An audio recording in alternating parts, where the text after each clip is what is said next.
Did you know that according to a study by organizational psychologist Tasha Eurich, while 95% of people believe they are self-aware, only about 10 to 15% actually are?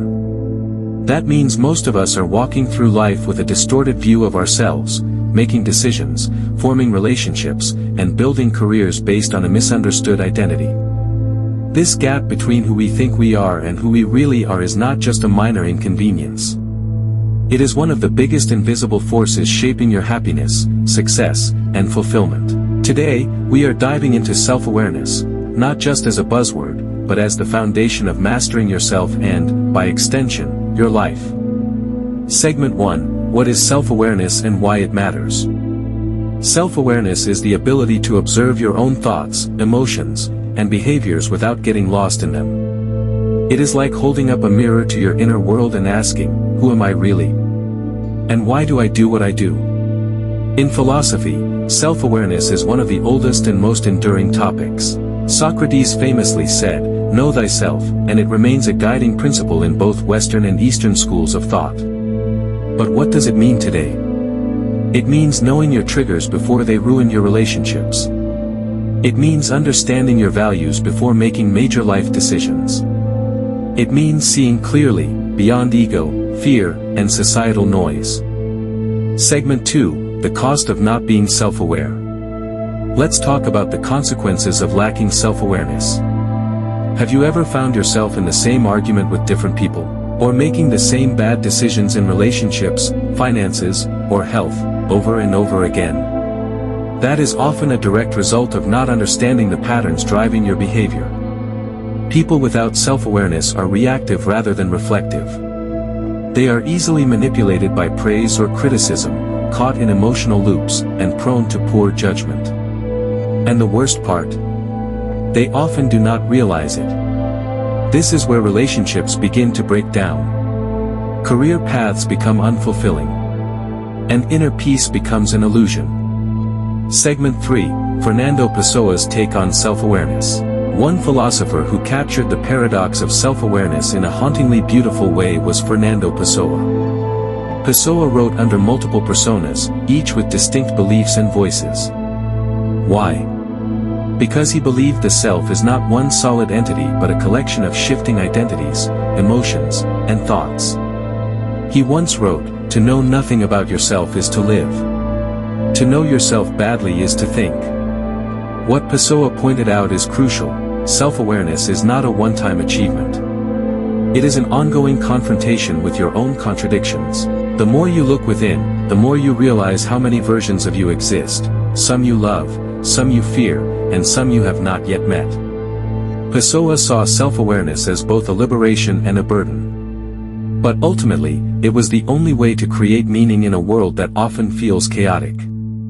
Segment 4: How to develop self-awareness, practical techniques.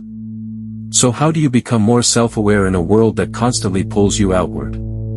Here are 3 powerful techniques. 1. Mindfulness. Mindfulness is the practice of paying attention to the present moment without judgment. Whether through meditation, breath work, or simply being still, mindfulness trains your brain to notice what is happening inside you, before you react. 2. Reflection. Journaling, solitude, or even structured self-questioning helps you process your day, your emotions, and your choices. Ask yourself daily, what did I do well? What triggered me? What can I learn about myself today? 3. Honest feedback from others. This one is uncomfortable, but necessary. Sometimes, the mirror you need is held by someone else. Seek feedback from people you trust, friends, mentors, partners, and listen with an open mind. You do not have to agree with everything.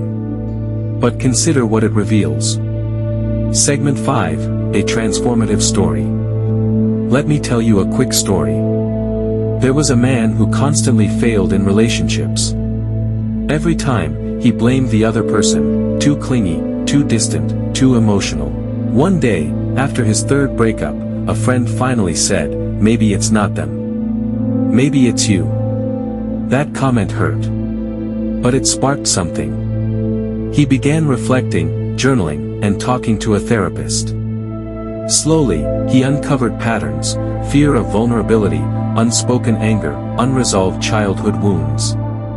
It took time, but with growing self-awareness, he learned to communicate better, choose healthier partners, and most importantly, accept his own imperfections. The result? Not just better relationships, but a deeper sense of peace and clarity about who he was. Self-awareness did not change his life overnight, but it gave him the tools to stop running in circles. Segment 6, Summary and Key Takeaways. Let's recap. Self-awareness is not optional if you want to live a meaningful, empowered life. It is the foundation of emotional intelligence, decision-making, and self-mastery. Without it, we repeat the same mistakes and wonder why nothing changes. We looked at the shocking gap between perceived and real self-awareness. The cost of living unaware. Fernando Pessoa's brilliant insight into the fragmented self.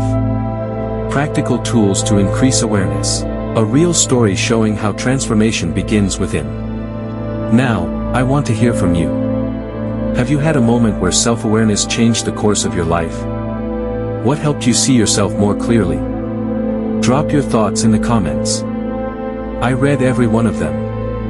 And if you are serious about inner growth, make sure to watch our next video, where we explore how to break free from limiting beliefs and rewire your identity for the life you truly want. Until then, stay curious, stay conscious, and most importantly, stay aware.